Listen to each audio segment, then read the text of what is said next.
Chers membres de la communauté, en tout cas, merci. On se retrouve encore aujourd'hui. Nous vous remercions parce que vous faites un bon choix. Le choix de rester ici, le choix de rester dans notre communauté pour analyser les questions d'actualité. En tout cas, merci beaucoup. Merci. Merci. Nous continuons à remercier ceux-là, en tout cas, qui pensent à nous. Ceux qui savent nous accompagner. Ceux qui savent qui comprennent plutôt qu'il faut rester ici et non ailleurs. Il faut parler plutôt pays et non individu. Ceux qui comprennent que tout coule, tout passe, rien ne demeure.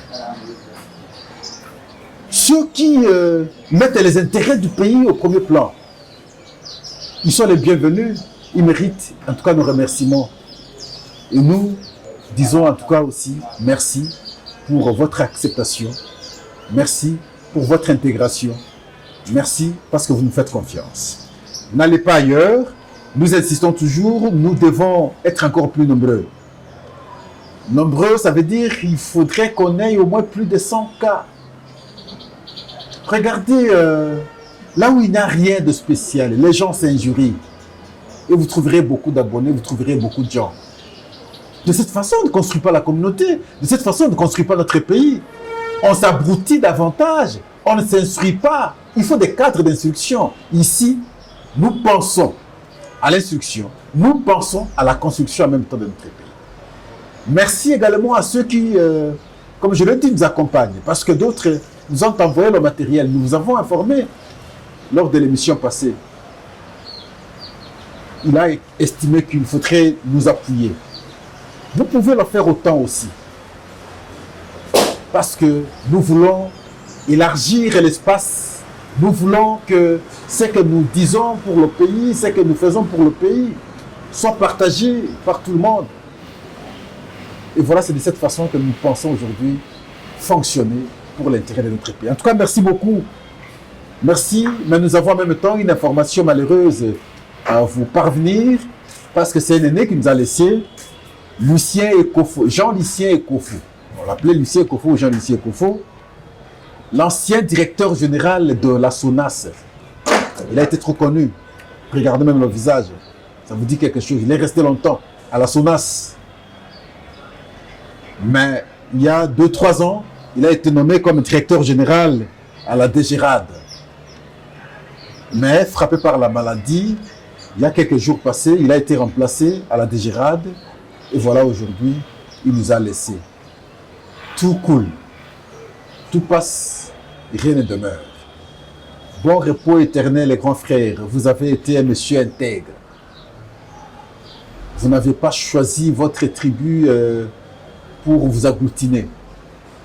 Vous avez été un monsieur de tout le monde et vous avez travaillé pour le pays. Et les bons exemples, vos gestes ont servi aux autres agents qui demain pourront témoigner positivement sur vous. En tout cas, merci beaucoup. L'émission d'aujourd'hui, c'est un rapport avec la situation de l'Est. Nous titrons, nous disons plusieurs éléments de M23 capturés par les Wazalendo. Et plusieurs positionnements, sinon plusieurs positions de M23 récupérées par les FARDC. Et donc, ça bouge. Et quand ça bouge, nous devons également bouger, nous devons parler. Et lorsqu'ils nous récupèrent, ils nous attaquent, nous dénoncions, nous étions en train de regretter un peu. Pascal, il y a quelques jours, je disais que nous ne pouvons pas continuer avec cette position défensive. On nous attaque, nous résistons, on nous attaque, nous résistons. Et nous ne savons pas attaquer, nous devrions attaquer. Parce qu'eux sont sur nos terres. Mais eux nous attaquent, mais nous ne savons pas attaquer. Et là, ce qui arrive maintenant, Pascal, je suis satisfait. Nous commençons à attaquer. C'est quoi l'information en réalité? Ces éléments de M23 RDF, capturés par les Wazalendo, c'est Akitwa, Kikuvo, dans le Lubero. Les FARDC ont également repris le combat Et ils ont récupéré des villages de Mobwe, Boatingue, et ils sont allés jusqu'à l'entrée de Kanyati. Là, nous sommes toujours dans le territoire de Lubero. Et depuis hier, parce que hier, il y a eu vraiment des combats acharnés, c'est ce qui a justifié la capture de beaucoup d'éléments de M23, Kasségué, qui a connu de violents combats hier, et le M23 a commencé à retirer ou à se retirer de ses positions. Ces chars qui étaient à Kanyabayonga ont été retirés, allés les cacher et ont été cachés maintenant au centre-ville de Rutshuru. Alors avant de commencer plutôt nos analyses, nous vous prions de suivre d'abord ce qu'a été la capture de ces éléments de M23 par le Wazalendo. Suivons.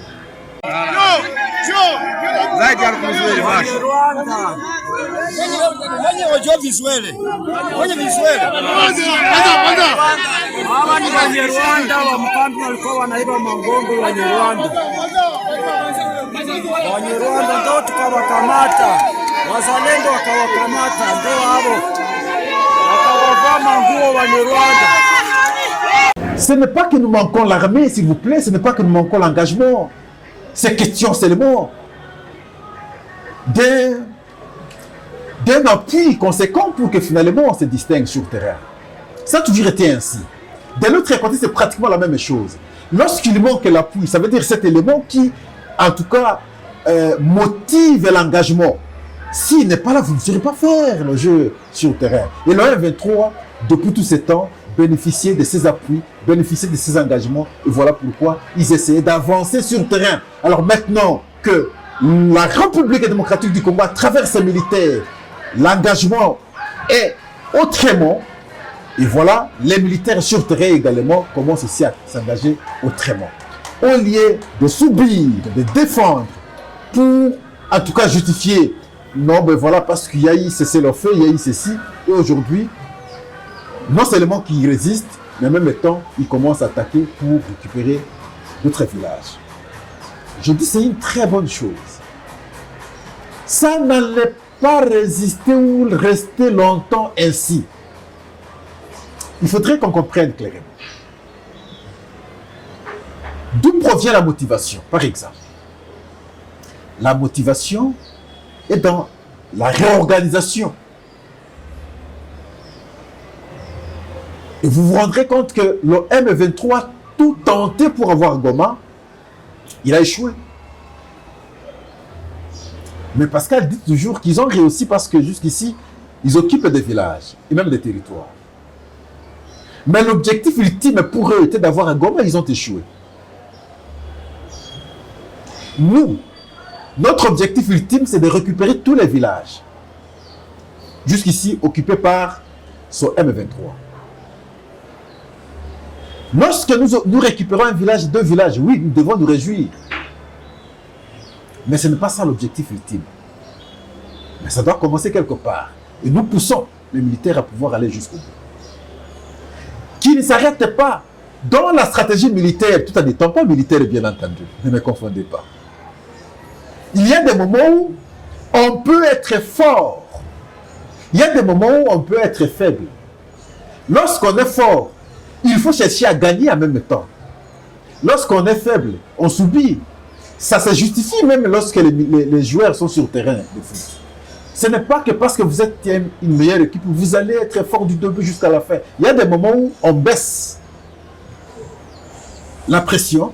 Et pendant qu'on baisse la pression, cette équipe qui vous attaque doit profiter pour marquer. Parce que si elle ne marque pas, ça va se retourner contre elle.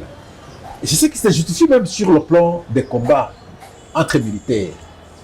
Ils ont tenté. Ils voulaient avoir Goma, ils ne l'ont pas eu. Et maintenant, ils commencent à se replier parce qu'il y a une autre force. Pendant que nous aussi nous montons, c'est une occasion maintenant d'aller jusqu'au bout. Et comme je vous ai dit ici, l'ultime pour nous, c'est de récupérer pratiquement tous les villages. Je sais, Pascal, j'étais en train d'analyser. Je cherchais à comprendre. J'imagine en même temps que l'appui que pouvait bénéficier le M23 de démocrates, à ce jour, ce n'est plus, en tout cas, conséquent. Pourquoi je le dis? Hier, je suis celui qui démontrait que les démocrates américains au pouvoir travaillaient avec les lobbies rwandais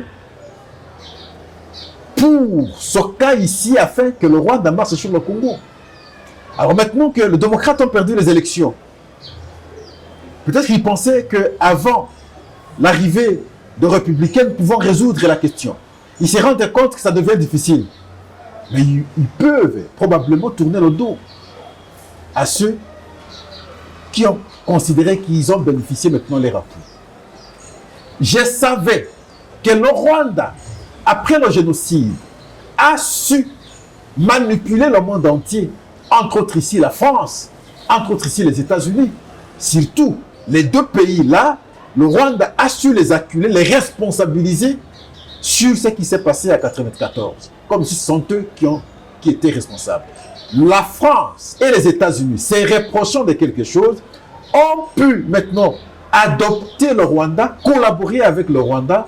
Et donc, à travers cette collaboration, ils ont ignoré le Grand Congo qui regorge pratiquement tous les avantages possibles dans l'évolution du monde aujourd'hui.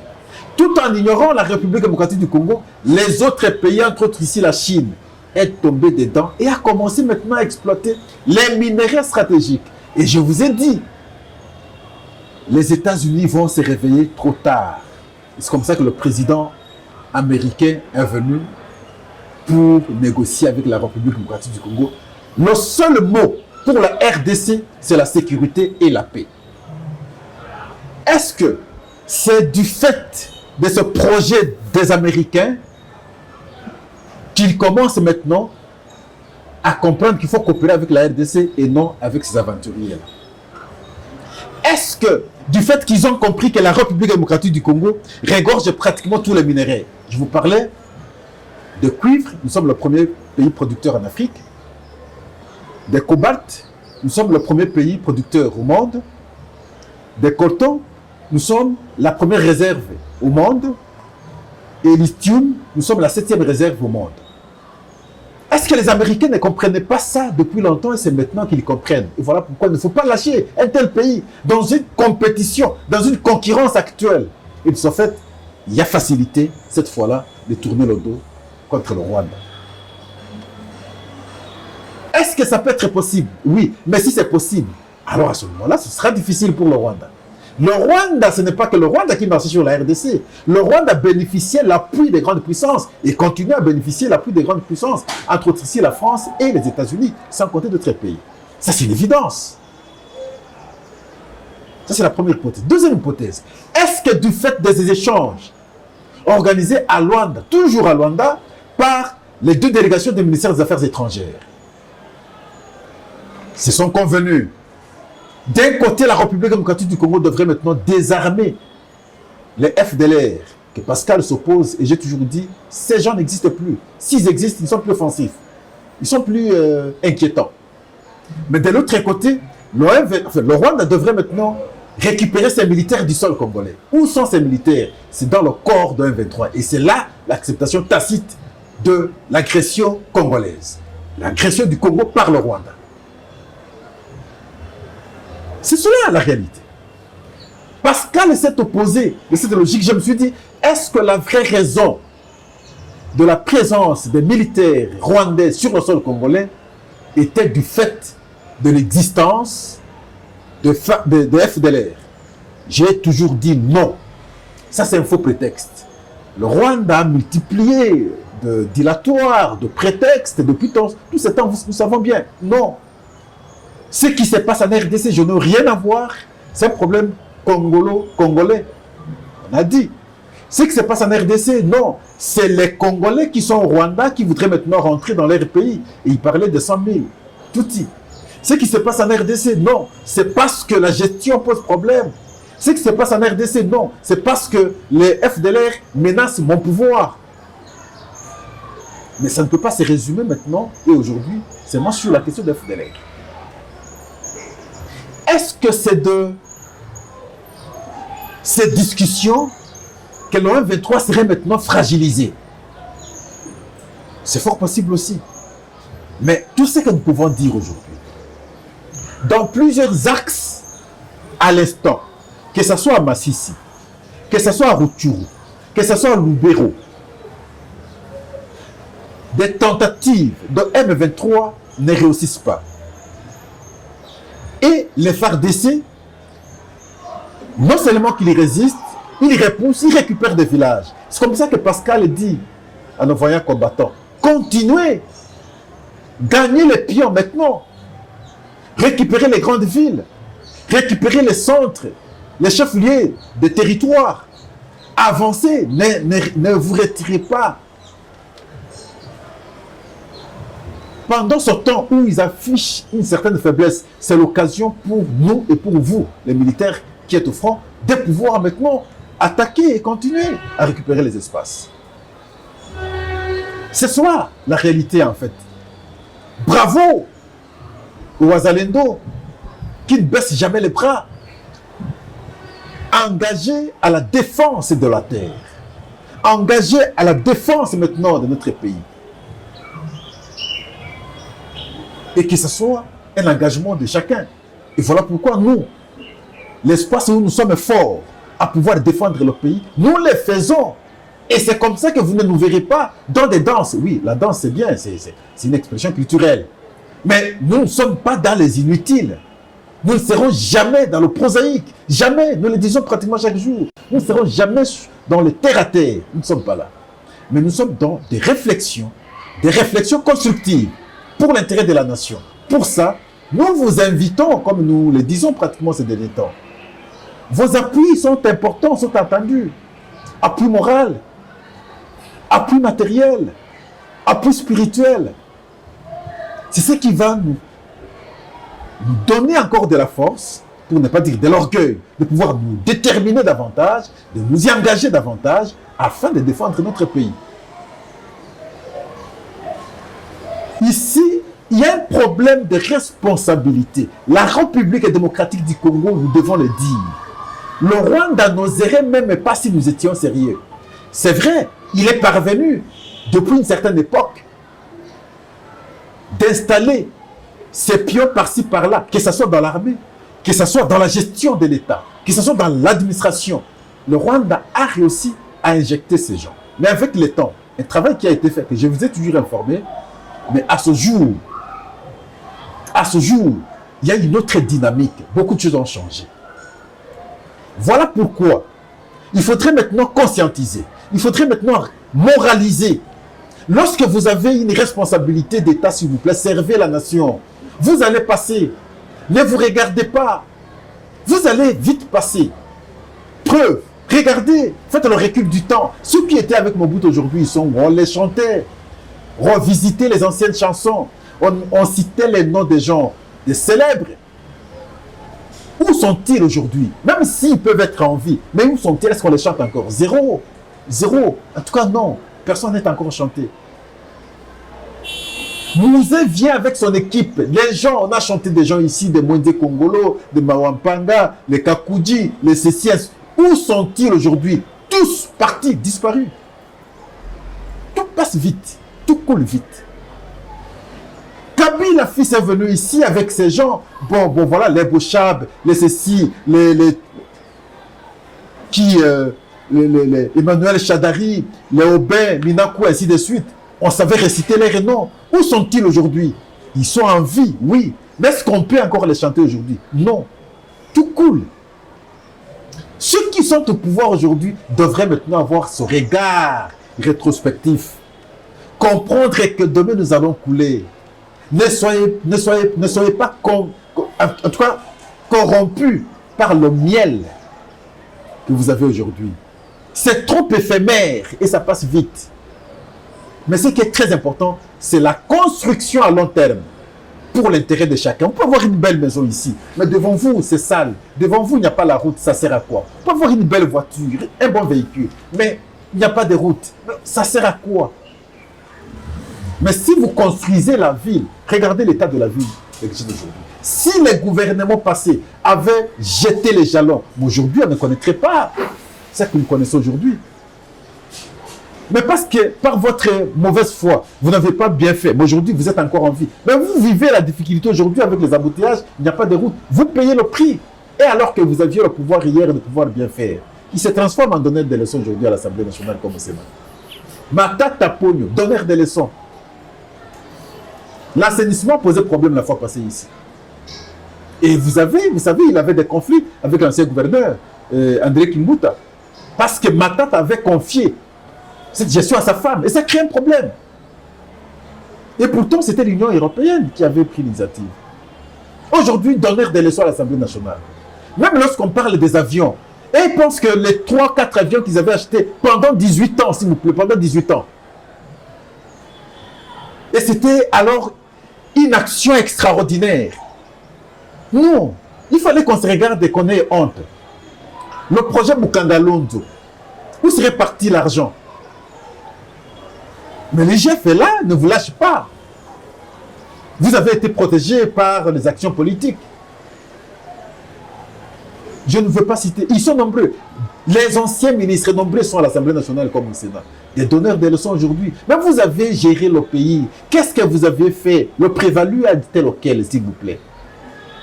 Ne soyons pas comme ça. Nous avons le pouvoir, vous avez le pouvoir. Commencez par comprendre la nécessité, nos besoins communs. Oui, vos besoins ne manqueront pas. Mais mettez la société au premier plan. Servez la nation, s'il vous plaît, la société. Ça va vous servir demain si vous servez la société aujourd'hui. Si vous desservez la société aujourd'hui, ça va vous rattraper demain aussi. Vous allez payer le prix. À un certain âge, l'âge avancé, vous ne savez plus supporter le coût des embouteillages. Vous pouvez succomber. Nous, les jeunes, là, ça va encore, mais vous avez géré, déjà fatigué. Vous pouvez partir vite. Vous pouvez partir vite. Donc, comprenons que nous devons aider ce pays. Un comportement mal installé. Nous ne savons plus différencier ce qui est d'intérêt commun, ce qui est d'intérêt privé. L'important des moins importants. L'utile des moins utiles. Le nécessaire des moins nécessaires. On ne sait pas différencier. On inverse. Et lorsque nous inversons, nous devenons des citoyens au gré des vagues. Sans repère, hélas. On n'a pas besoin d'avoir un tel pays. En tout cas, merci pour nos militaires au front. Continuez, engagez-vous. Ceux qui commandent mal les opérations, il faut les déplacer. Il faut les sanctionner. Ceux qui sont en intelligence avec l'ennemi, il faut les arrêter. Il faut les sanctionner. Ceux qui détournent les rations militaires, il faut les arrêter. Il faut les sanctionner. Ceux qui détournent les tenues militaires, il faut les sanctionner. Ceux qui détournent, en tout cas, les armes et les munitions, il faut les arrêter, il faut les sanctionner. Il faut faciliter le déploiement de ces matériels à arriver maintenant à la destination. Il ne faudrait pas que les armes arrivent ici, les munitions là-bas, ça crée l'incompatibilité, ainsi de suite. Non. Faciliter les choses. Et c'est l'occasion maintenant de récupérer les villages hier occupés par l'ennemi pendant maintenant que l'ennemi s'affaiblit. En tout cas, merci. Merci beaucoup. Nous vous remercions parce que vous nous faites toujours confiance. Nous n'allons pas vous décevoir. Notre prière est toujours pour que nous soyons encore plus nombreux. C'est ici que nous devons réfléchir. Réfléchissons pays. Réfléchissons pays, s'il vous plaît. Ça me révolte parfois lorsque on va dans la profondeur pour les intérêts de la nation en termes de réflexion. Nous vous aimons beaucoup. Parce que vous nous aimez beaucoup aussi. Meilleurs vœux, parce que l'année a déjà commencé. Enfin, l'année s'achève, l'autre commence. Meilleurs vœux de longévité. Meilleurs vœux de fidélité. Meilleurs vœux d'engagement. Meilleurs vœux de prospérité. Meilleurs vœux d'accompagnement. Ne nous laissez pas. Meilleurs vœux d'appui. Et la bénédiction, en fait, vous ne serez nous appuyer que si et lorsque vous êtes bénis. Que Dieu vous bénisse. Dites alors Amen. Très merci. Au revoir.